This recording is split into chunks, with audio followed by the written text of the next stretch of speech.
Yo, YouTube, what's up with your boy? Sports and Fitness Rants. I'm back, guys. Click that like button. Subscribe to my channel. What's up, guys? Welcome back, guys. Good morning, everybody, man. I hope you guys are doing good. It's Friday, and I got a good video for you guys, all right, man?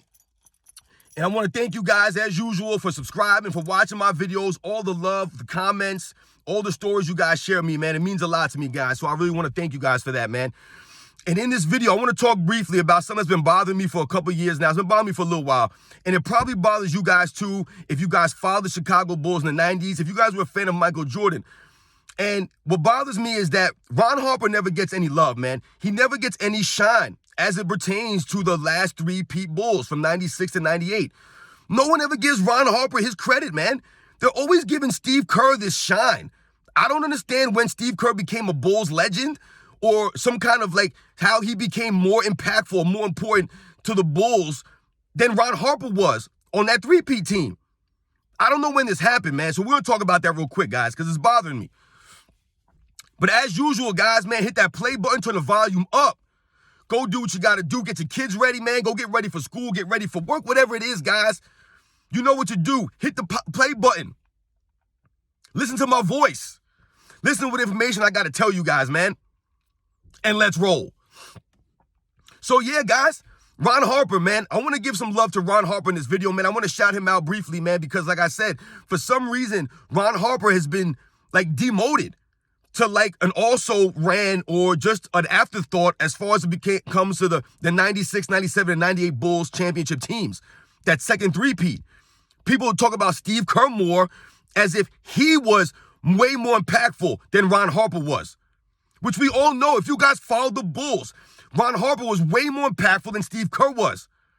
Now listen, Steve Kerr was a decent role player in the team. I'm not saying he wasn't important. Every player on the team has a role to play. However, there's levels, right? And some players impact the team more. Some players have more of an impact than others. It's just the way it goes, right? Michael Jordan's impact was way more than Scott Burrell's impact, right? And Ron Harper's impact was way more than Steve Kerr's was. Now, yes, Steve Kerr did hit a big shot in the 97 NBA Finals. He did. Absolutely, man. Michael Jordan dished it to him, man, and he knocked that jumper down from the free throw line. Absolutely. That was a big shot. Like I said, every player has a role. But there's levels. When we think about Steve Kerr, and people talk about Steve Kerr, especially now, that's what I'm saying. People talk about Steve Kerr now in a different way than he was talked about back in those days. When people talk about Steve Kerr now, they make it seem as if Steve Kerr was, I heard someone say that Steve Kerr was shooting 65% from the three-point line in the NBA Finals. That's not true. As a matter of fact, that's the problem. A lot of people hear Steve Kerr's name, and they automatically believe that Steve Kerr was knocking down three-pointers in the NBA Finals like crazy. He was not, guys. He was not. He was not. Steve Kerr was actually terrible from the three-point line in all the NBA Finals that he's played in, guys. And I have the numbers here to back it up. And I'm going to look away real quick at some of these. I had to write these numbers down because you guys probably don't even realize that. People think, oh, Steve Kerr was on the Bulls. He was knocking down all these threes. He was shooting all these crazy percentages, man. Michael Jordan was playing with the greatest three-point shooter of all time. I've heard people say that Michael Jordan was playing with the greatest three-point shooter of all time. I've heard people tell me that Steve Kerr was the greatest three-point shooter and that he was knocking all these jump shots down in the finals, which is not true, guys. And as it relates to Ron Harper actually shot the ball better than Steve Kerr in the finals. From deep, Ron Harper. But Ron Harper gets no love. And we all know that Ron Harper's impact was on the defensive end and on playmaking, right? He played the point guard position. He guarded the other team's point guard. Ron Harper did that at a very high level. Ron Harper was a really, really good defensive player, way better than Steve Kerr was. His impact was on the defensive end and on the fast break. And like I said, running the point guard position. He had better handle than Steve Kerr. He was bigger than Steve Kerr. And like I just said, guys, he actually shot the ball better from three in the finals than Steve Kerr did. People need to start putting some respect on Ron Harper's name, man. He was very important to those Bulls championship teams, man. He was. When we think about Ron Harper's defense, right, in the 96 NBA Finals against Gary Payton, I've told you guys, they were calling Ron Harper the mitten because he was all over Gary Payton, the glove. They were calling him the mitten. He was making Gary Payton work, man. Playing really good, solid defense on this man.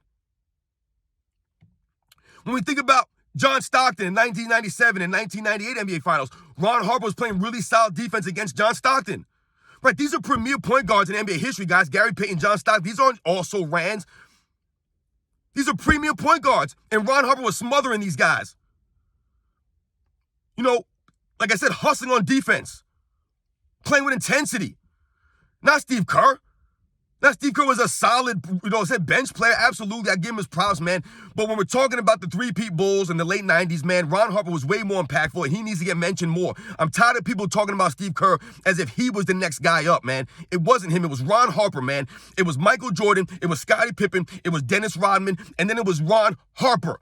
He was the next most impactful guy. If you want to argue Tony Kukoc with me, maybe from a game here or a game there, okay, I'll give you that. But not Steve Kerr, man. But overall, Ron Harper was more impactful than those guys, man. And I want some numbers written down. Like I said, you guys think Steve Kerr was this amazing three-point shooter, right? Which he was a very good three-point shooter. No doubt about that, man. But let's look at his numbers in the NBA Finals when it counted most. A lot of these guys are really good shooters in the regular season, guys, and that's what Steve Kerr was. He was a great regular season shooter. But in the NBA Finals, when it mattered most, he was not there. All right, in 1997, right, Steve Kerr was 4 of 22 from the three-point line, guys. 4 of 22, all right? In 1997, he was 4 of 16 from the three-point line. 4 of 16, guys. And in 1998, he was 5 of 13 from the three-point line, guys. 5 of 13. These are not great shooting numbers by any means, my friends. And I want to show you guys something. You know what Steve Kerr was combined in 3 NBA Finals combined from the three-point range? He was combined 25%. He shot 25% in the 3 NBA Finals with the Chicago Bulls. 25% from three-point range, guys. And he shot 35% from the field. You're telling me that guy was the greatest, was shooting 65? People told me he shot 65% from the three-point line in the NBA. I don't know where you guys get your numbers from, man. Steve Kerr shot 25% from the three-point line in the NBA Finals that he played for the Chicago Bulls, guys. That's terrible. Terrible. Let's not forget that shot that he did make in 97 wasn't a three-point shot. And like I said, he shot 35% from the field. From the field. Now, let's compare that to Ron Harper, who was never known for being a shooter. Never. Was not a good shooter. Ron Harper, 4 for 13 in 1996 in three-point range. Steve Kerr was 4 for 22, so he beat him right there. Then in 97, he was 3 for 11. And then in 98, he was 1 for 6. You know what Ron Harper combined was? He combined to shoot 27%, which is terrible in and of itself, but it was better than Steve Kerr's 25%.